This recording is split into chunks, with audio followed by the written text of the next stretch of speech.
La location moyenne durée de véhicules d'occasion, c'est le pari de Louvéo. Nous sommes avec vous, Jean-Noël Dor. Bonjour. Bonjour Emmanuel. Vous êtes le directeur commercial donc, de Louvéo, activité lancée voici 2 ans, en mars 2010. Oui, tout à fait. Nous vous avions reçu il y a de ça 1 an et on s'était promis de vous suivre parce qu'en effet, le concept est astucieux. Premier constat, en allant visiter votre site internet récemment, on se rend compte que vous ne portez pas tellement la mention VO en bandoulière. Comment se fait-il ? Il faudra recadrer parce qu'il y a une chose qui est certaine, c'est qu'on reste sur la location de véhicules d'occasion. Et notamment sur ces durées intermédiaires. C'est votre ADN, donc tout à fait. Pourquoi être aussi discret sur un site internet ? Et vous avez raison, il faut le revendiquer parce qu'aujourd'hui, il n'y a surtout pas aucune honte à travailler sur ce... Et c'est même, on le voit en écoutant tous les intervenants d'aujourd'hui, c'est même être précurseur que de proposer du véhicule d'occasion. On se dirige sur des véhicules plus récents. Qui dit plus récents, donc il y avait bien une explication. Ils auront probablement un peu plus de 12 mois et moins de 50 000 km. Alors rappelez-nous quel était le postulat de départ. Le postulat de départ, il y en a 2, c'est notamment d'écouler des ventes de véhicules d'occasion qui sont sur le marché, être une nouvelle source d'écoulement.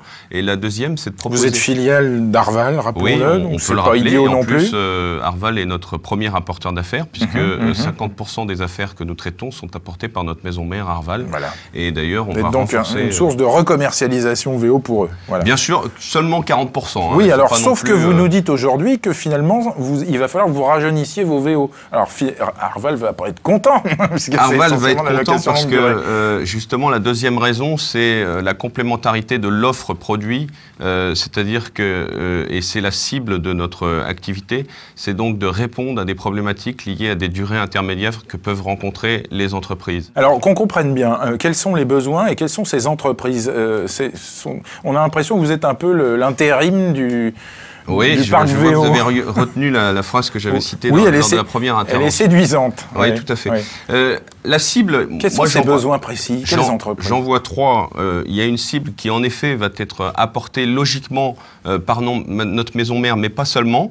Ce sont les sociétés qui sont matures dans le monde de la location, qui connaissent parfaitement ce que c'est que la location courte durée, qui ont, en gestion, utilisent la location longue durée. Et nous, on va s'insérer entre ces deux systèmes de location. On n'est pas sûr qu'il y ait un besoin. Finalement. Alors, le besoin, sur ces entreprises-là, il est très, très reconnu. C'est notamment les problématiques de ressources humaines, des CDD, des périodes d'essai, de la saisonnalité dans les entreprises. Vous avez notamment les sociétés de l'agroalimentaire qui ont une saisonnalité forte, importante. Vous avez également des intervenants qui peuvent, je dirais, entrer dans l'entreprise pour des durées, on pense notamment à des consultants, des expatriés, des impatriés. Tout ça, c'est des notions qui sont en effet proches des ressources humaines. Dominique Alain, question. Vous avez des clients particuliers ou c'est que des professionnels? Alors, on ne fait que les professionnels. Vous faites que les professionnels? Oui, tout à fait. Alors, juste, là, on était donc sur des clients matures dans le monde de la location. Si on avait finalement ciblé que ces entreprises, on serait resté un service intégré à Arval. Par exemple, une société qui se crée avec quelques commerciaux. Alors, une société qui se crée... La clientèle type pour vous? Oui, notamment, on a vraiment une volonté d'avoir une solution qui est destinée aux auto-entrepreneurs et jeunes entreprises. Par exemple, Arval... Population à risque, s'il en est. Oui, tout à fait. Donc là, on va fonctionner plus avec des systèmes de dépôt de garantie et on va bien évidemment se sécuriser. Mais cette clientèle, il ne faut pas l'oublier, peut être également apportée par le monde de BNP Paribas, qui est donc la maison mère d'Arval. Je comprends bien la logique d'Arval, quelque part, de recommercialiser ces VO.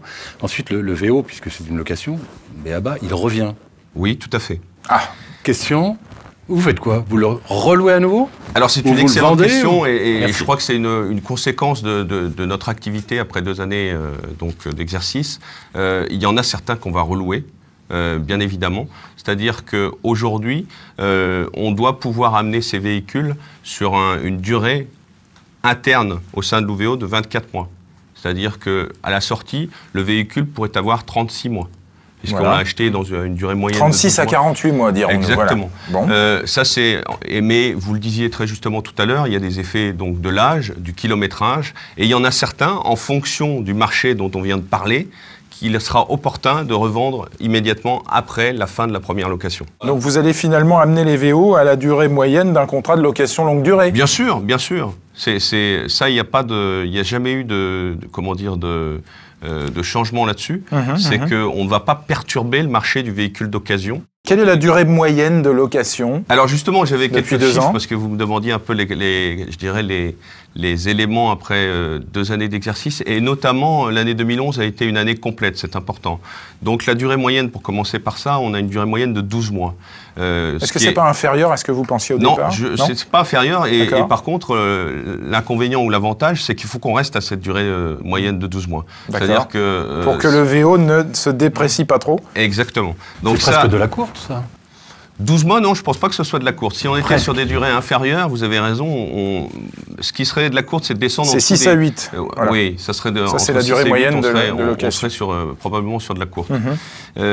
Donc aujourd'hui, les chiffres qui sont sur l'année 2011, on a 1000 véhicules en parc, on a mis 1000 véhicules à la route. Alors vous allez me dire, mais il y a un delta. Le fameux delta, c'est les restitutions, c'est-à-dire que les véhicules qu'on a mis à la route en 2010, on a déjà eu nos premières restitutions. 200 restitutions, donc une vraie activité. Alors, qu'en est-il de la rentabilité à l'issue de la restitution? Alors, le modèle est parfaitement bon.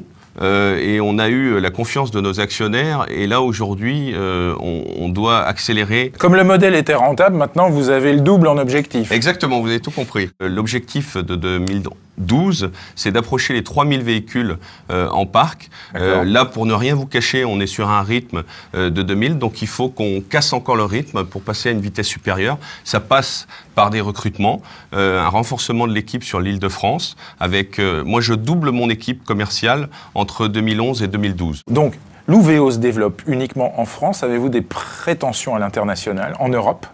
En tout cas, il y a des réflexions qui sont menées, bien évidemment, pour développer le modèle en Europe. Ces réflexions doivent être menées en fin d'année 2012, du moins confirmées en fin d'année 2012. Quand vous aurez atteint les fameux 3000 véhicules en parc. C'est vrai que c'est lié. Ensuite, je ne serais pas étonné, mais là c'est une vision personnelle, qu'une première filiale en Europe soit créée durant l'année 2013. Allez, dernière question pour Dominique. Pas de cannibalisation avec la location longue durée traditionnelle de véhicules neufs?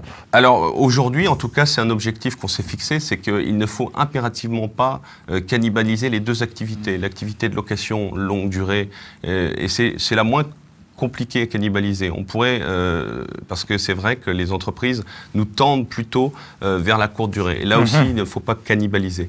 Pour ne pas les cannibaliser, on va se différencier sur des services plus simples, si on parle de la location longue durée. Et en termes de courte durée, c'est vrai qu'on va jouer sur la durée, sur la notion de kilométrage supplémentaire non pénalisant, sur des aspects, je dirais, donc systématiquement différencier l'offre. Vous dites, Jean-Noël Dor, recrutement en 2012, masse salariale, nombre de collaborateurs. Donnez-nous un peu une photo de l'entreprise aujourd'hui. Alors, aujourd'hui, on est donc 17 personnes au sein de l'UVO, et comme je vous l'ai dit, sur la force commerciale, on est 6 personnes. Et donc vous allez la doubler l'année prochaine? On était 3 l'année dernière et on est 6 personnes aujourd'hui. C'est déjà doublé alors. Oui, en tout cas, je ne sais pas si je peux le dire sur une émission de télé, mais je cherche un responsable Île-de-France de la région parisienne. Eh bien, si vous êtes intéressé, candidatez, appelez-nous chez 7PM UVO et nous transmettrons.